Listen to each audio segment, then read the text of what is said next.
Hello and welcome to week 4 of the Search, Expose, Heal, Pause 2020 conference. I've been really blessed by the support and the responses we've received to the conference so far, and I am more than grateful. There are no words to express how I feel about our keynote speakers, our pastors, our licensed therapist that's been a part of this conference, because I think we've all been able to take something away. If you viewed it, they've given you something to latch onto and to research, dive into some tools we can use, some explanations of different things, as well as opening our eyes to see a different perspective. So again, I want to thank everyone that's been a part of this conference so far. This is our last week, and I am the last keynote speaker. I am talking today on the topic of healing from self-inflicted wounds. And the basic gist of what is happening is we've got to learn to own our own responsibility, our own roles, the parts we play. I'm trying to think of all the ways we can say this, but taking ownership of the pain that we felt, taking ownership of the things that we allowed in our lives that caused us to fall into these traumatic experiences, that caused us to experience less than healthy relationships. It's a loaded kind of topic, and it's something that I wanted to make sure that we addressed, because so much of what we go through is about the patterns we establish in our lives. It's about the impact that all of the things we've discussed, the childhood trauma, the grief, even just understanding what has happened in our own lives. Like, we have to get to the point where we acknowledge our role in the things we've done in our lives that contributed to the place we're in. So with that, I want to share some things, and I'm going to share some things that are quite personal. I know my family may watch this, and I hope that I present it in a way that doesn't lay blame or offend anyone. But there are things that I want to address that I can't address without stating some things that we may not want to share. But to be true to myself, to be true to my platform, I'm going to be transparent about. So one of the things that I have to take ownership of is that I have, in many relationships, never asserted what needed to happen for me to feel safe, comfortable, and loved in that relationship. And I think that goes back to even with my parents. My parents split when I was 9 years old. And because I felt like they had so much on their plate dealing with my siblings, I decided that I had to be the okay kid. I had to be the perfect kid that got good grades and didn't act out and didn't yell or scream and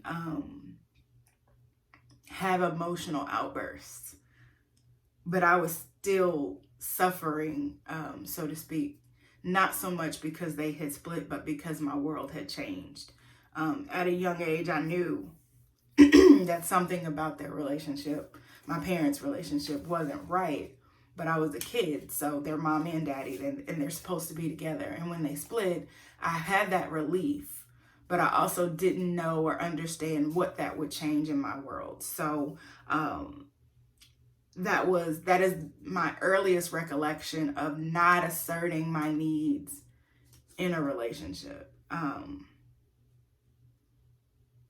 And you do it because you don't want to be a burden. You don't want to be a problem. And this spans even romantic relationships. This spans sibling relationships. This all aspects of anything you can think of. You know, you don't tell the person the things that we deem petty or small that they do that hurt us or hurt our feelings, or the things that they've said that you felt were kind of out of turn, those deep wounds that they kind of keep picking at that you haven't said, hey, please don't minimize this for me. So when we talk about, when I talk about not asserting myself in relationships, I don't think I ever discussed with my parents what I needed. I never told them that I felt like I had to be perfect. And I don't think they ever understood or noticed the pressure that I put on myself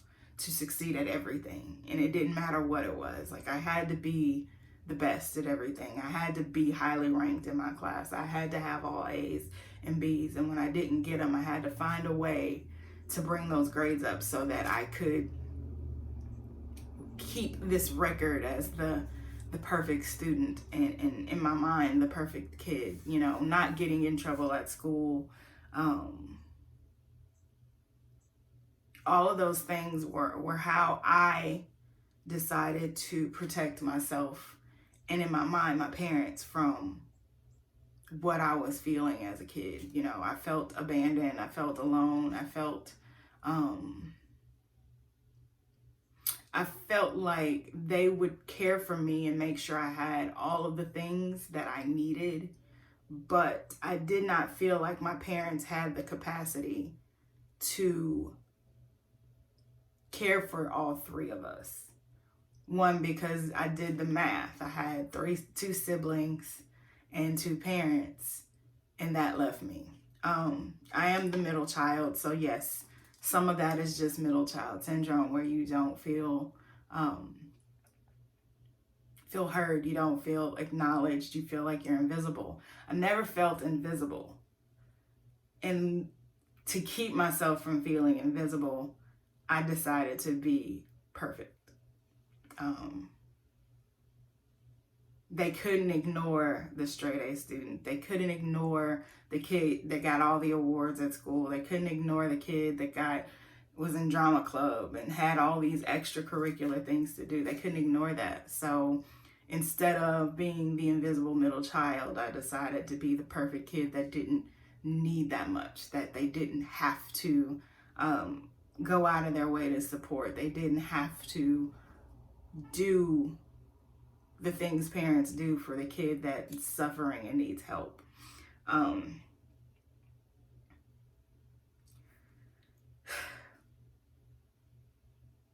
So with that, you know, I feel like I allowed my parents to assume I was okay when I wasn't. Something else I've come to know that I've done for a very long time in my life, and I can't say that I've stopped, is forcing myself to live up to the expectations of others. I spoke about this last week, and I can remember finding out I was pregnant with my first child. And for the first time in my life, I was worried about failing at something. And just to talk about the kind of parents I had, right? They never told me I could or couldn't do anything, you know. They also never let on that they were worried I wouldn't be able to do something, until I told my dad I wanted to be a dancer. But that's a whole other story. I wanted to be a dance teacher, and he felt, no, you're going to get a degree in something that can get you a job when you graduate. And I get it. So I never felt like my parents told me I couldn't do things or didn't necessarily. I don't think they ever told me I wasn't good at something or that I was incapable of doing something. But I don't know that they were always like cheerleaders or anything. But I can honestly say that they were supportive in the fact that if I said I wanted it, they did what they had to get me into whatever activity it was, or to help me pay for whatever competition or thing it was I wanted to do at the time. And I was an active kid. So, you know, I will say that they were supportive in that. But and I've always felt like I had their support until I found out I was going to become a parent. And in that,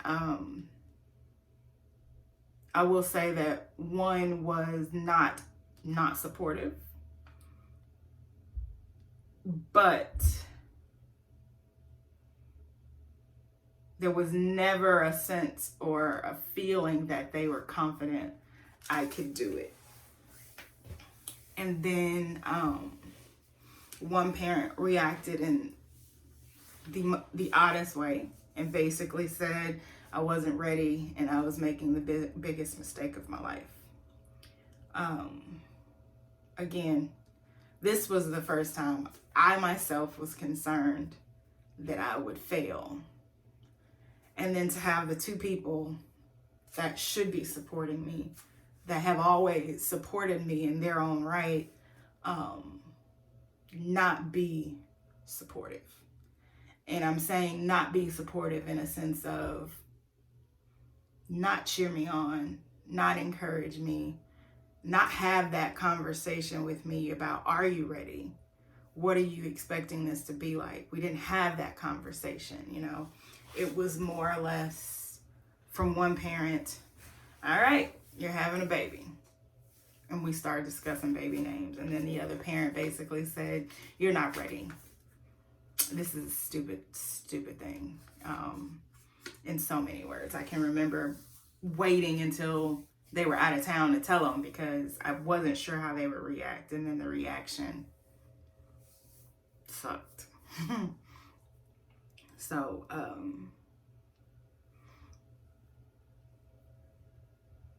not having that support and already feeling like I could fail at something so important.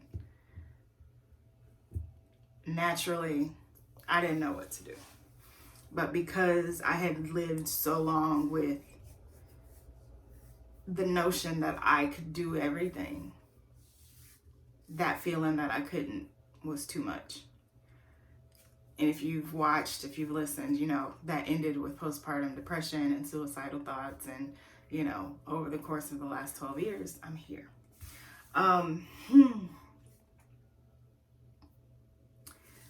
So this is another sensitive topic. When I was 21, I found out that the split between my parents was not what I thought it was. I didn't have both sides of the story. I didn't know the ins and outs of the adult relationship. And I shouldn't have, right? That's not how that was supposed to be. I just knew what I was told by one parent. And I accepted that to be the gospel. Not to say that that parent wasn't justified in their side of the story. Not to say that that parent wasn't telling their own truth the way they saw it. But I have to say that I was shocked when I started to hear the side of the other parent and understanding some timelines and putting some things together. I decided, one, that I didn't care. It wasn't important enough to me anymore that I took someone's side or that I could determine which parent was right or wrong in that situation. It didn't matter at that point. I was an adult. I was about to start my own life. Little did I know that in 5 years after that, I was going to be starting my own family. But I have to say that when you grow up believing one thing and it has shaped so much of your life, when you find out that you didn't have the whole story, you didn't have the whole truth, and you look at your life and you acknowledge the parts of it that were dictated by the truth that you did know, it's like pulling the rug out from under you.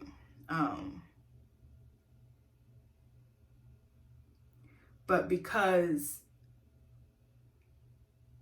at the time things had happened for so long and so long ago and had been going on for so long, I allowed the peace that needed to exist to force me to back down on my own story, my own truth. You know, I never told anybody how that impacted me. I never told anyone how it hurt, because every time I tried to do so, I was yelled at. I was told that I was remembering a lie. I was told that I should be over it. My childhood was compared to that of family members who had it harder than I did. The pain, the loss, the abandonment I felt was minimized because my parent could afford to care for me, because my parents weren't addicts. My pain didn't matter to the people I felt it should have. So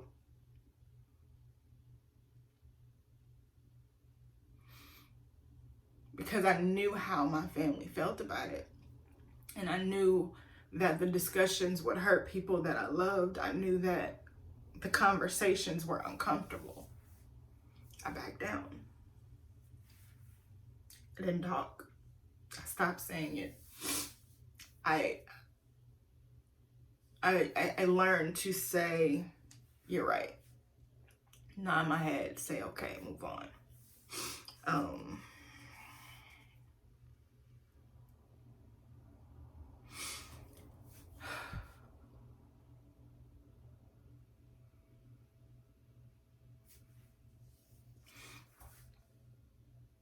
Another thing that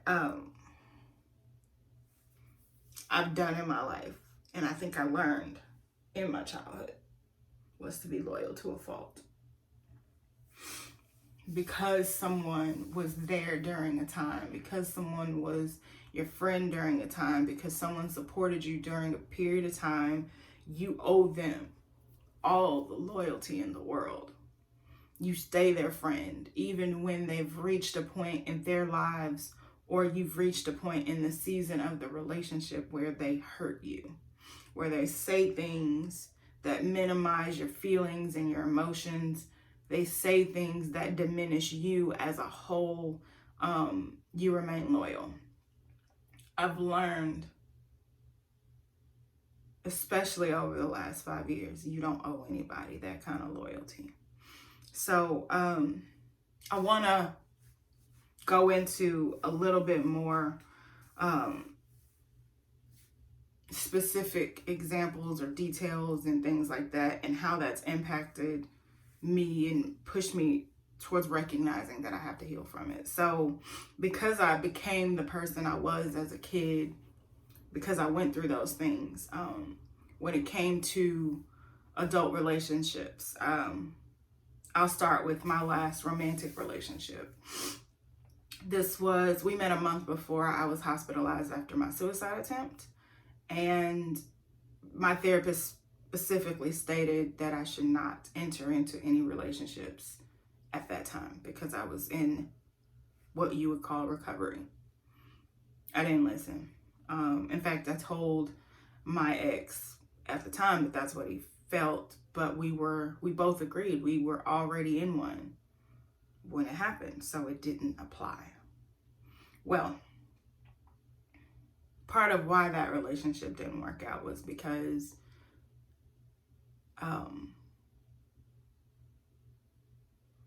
I had reached a place in my life where I got tired of being the sibling with no long-term relationships. I got tired of being the friend that, the single friend that had to wait on people to not have to be with their significant others. I got tired of being that person that when people said, how long was your longest relationship? And I had one adult relationship before that, that had a title and was a relationship that I, in my memory, have decided it didn't count because the guy turned out to be a con artist. So I didn't count it. So in my mind, I've never had an adult relationship. And we're talking 5 years ago. So I was 32 years old with 2 children and had never in my head had a successful adult relationship. So I allowed all of that to play into choosing to be in one when, one, I was not emotionally ready to give of myself the way I needed to be in a relationship. I ignored all the red flags, not just on his part, on my own. And even, because we've since talked and we've discussed aspects of our relationship, and neither one of us needed to be in the relationship with each other. We could have been great friends. I still consider him a good friend, but to add the romantic component, to add the component of we are going to be emotionally attached to one another in a place where neither one of us was ready to be emotionally attached, turned into this codependent relationship, to the point where I'm still recovering from the hospitalization. I'm trying to find my footing and get myself back on solid foundation.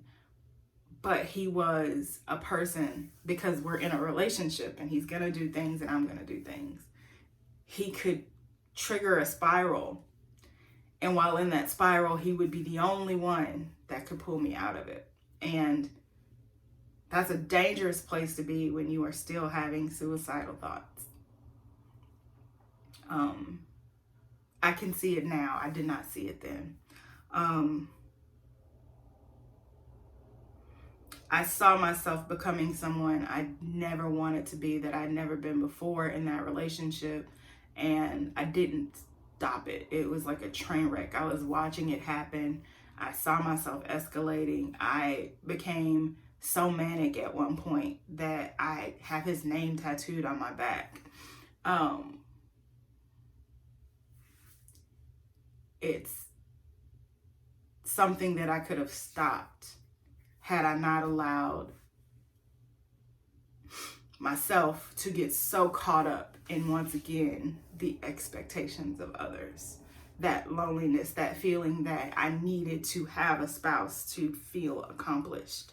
I needed to feel loved. And let's go, and I gloss over that, but that was big for me, that feeling that I was loved by someone other than, my family and friends. It's been, it's a running joke. It's something people kind of laugh at. And essentially, we tried not to make it a thing, but it is a thing.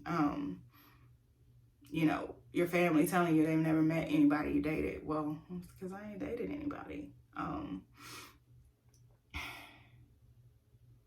Loyalty in my adult life has changed over the last 5 years, because I can remember just helping out, being a part of this friendship, and there came a point where I wanted to celebrate my progress. I wanted to have a party to celebrate having moved past that suicide attempt after 2 years, and the person I was bouncing the idea off of says, well, we're not going to tell anybody what it's for, right? I can't have a party and not tell people what we're celebrating. Like, that's stupid. But in that moment, I heard God say, this is the end of this relationship as it stands. And in my mind, I'm like, but God, this is the person. This is one of those people that was there that day and helped me get through that moment.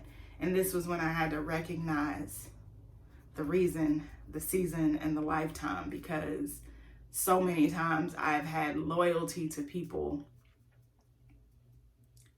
that weren't meant to be in my life. And I'm loyal because they've been here for so long. Well, they've been here for so long because you haven't let go like you should have. And it happened, I want to say a year later, that a childhood friend, I learned that in that relationship, I was meant to be a cheerleader. I wasn't meant to be a true friend. I was meant to co-sign on everything they said and did. And it didn't sit well with me, because I was at a point in my life where I needed people to be honest. I needed people to say, that's a bad idea, Devin. Devin, you're spiraling. Devin, don't do this. So when I realized that I can't be the friend to you that I need you to be to me, we got to figure that out. And in some relationships, that has worked. In some of my closest friendships, we've managed to become that for each other. and I'm not seen as the friend that I wrote a piece called Required Brokenness. And there are some friends that need you to be broken. They need there to be something they have to fix about you, something they can complain, some shortcoming that they can harp on about you because it makes them feel better as a person. And if you aren't broken, that person's not meant to be in that season of your life. So I think I've touched on allowing others to assume things about how you feel, like not asserting myself in situations, attempting to live up to the expectations of others. And now I am dealing with living up to my own unrealistic expectations of myself.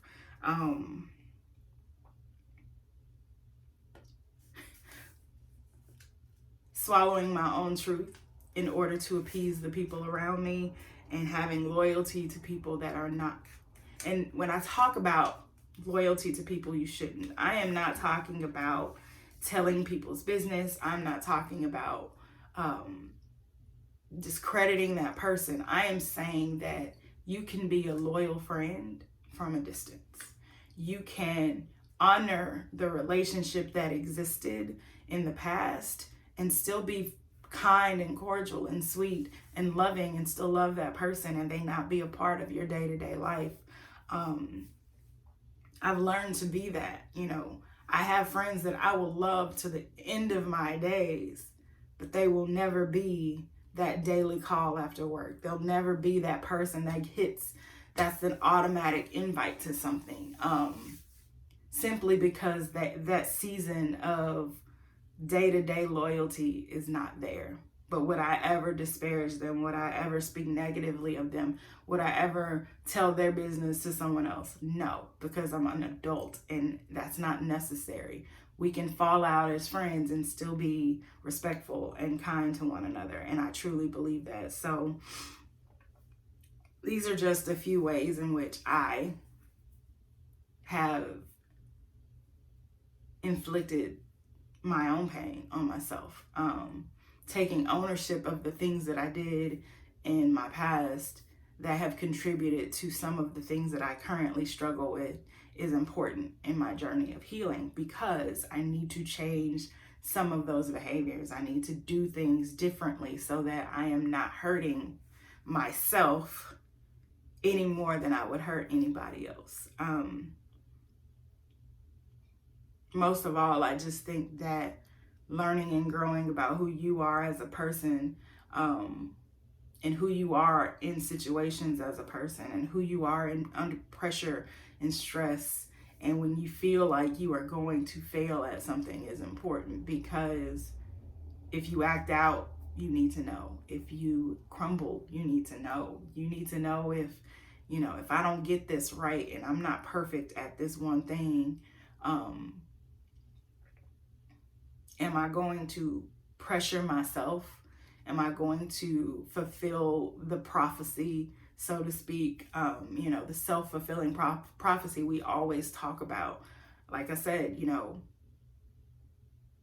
because I thought I could fail for the first time in my life, and no one told me that I wouldn't fail, I went nearly 8 years feeling like I had failed as a parent. And that's something that I had to learn and step through and work through and understand that failing would have been the opposite of what I've done. So I hope that you can hear the things I've said. I'll just reiterate my points right now. Healing from self-inflicted wounds, and understanding that the things that we could have done to ourselves and the roles we play in our hurt are important. Understanding that you have to learn from those things, and you have to acknowledge those things so that you don't continue to repeat it in the future. So one of the things was not being assertive in your needs in relationships and for yourself. Working to live up to other people's expectations or even your own unrealistic ones.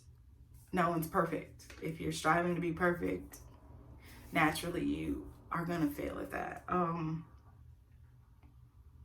Not owning your own truth, not saying out loud, this is what happened to me, this is how it made me feel, is important. It is one of those things that will keep you suppressed. It'll keep those things boiling inside of you that you want to come out.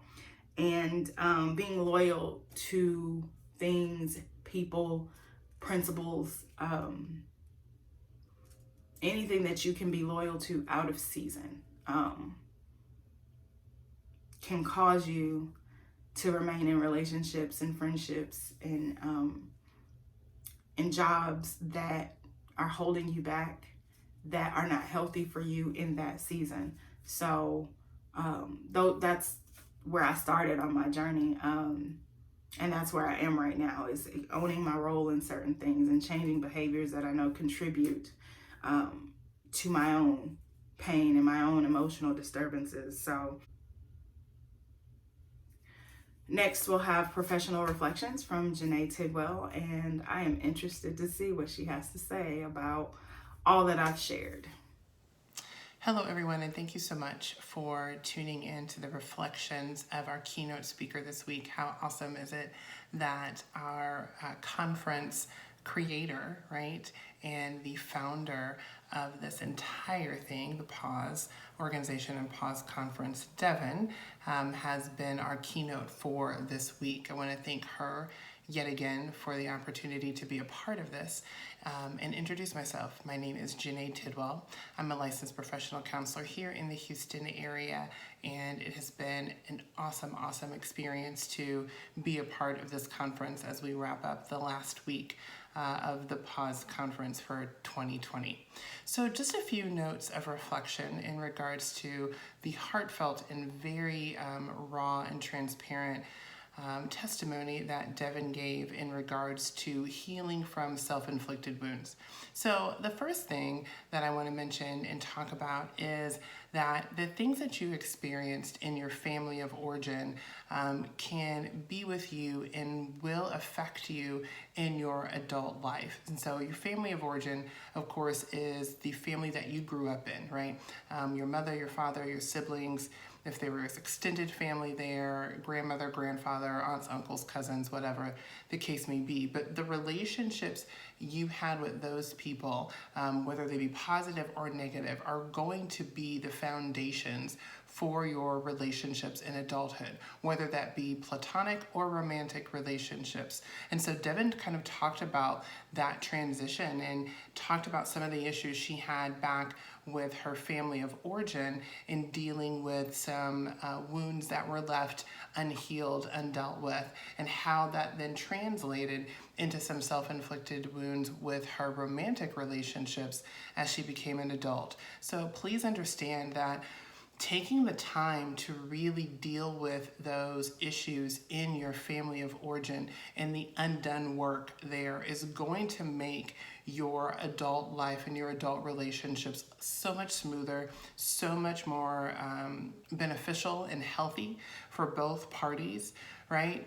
Taking the time to identify and really deal with that work is going to be so vitally important. So realize that what you do in those family of origin relationships, you're going to do some very similar things in your adulthood. If you are seeking approval, the way that you may have sought approval from parents is the way you're going to maybe seek approval from your relationships as an adult. If you needed to be perfect, as Devin had put it, in those relationships as youth, you're going to try to mimic and be the perfect partner for those adult relationships, whether that be a friendship or it be romantic. So note those similarities, note that pattern, and take inventory of that for yourself to make sure that you are really bringing the best you into those adult relationships.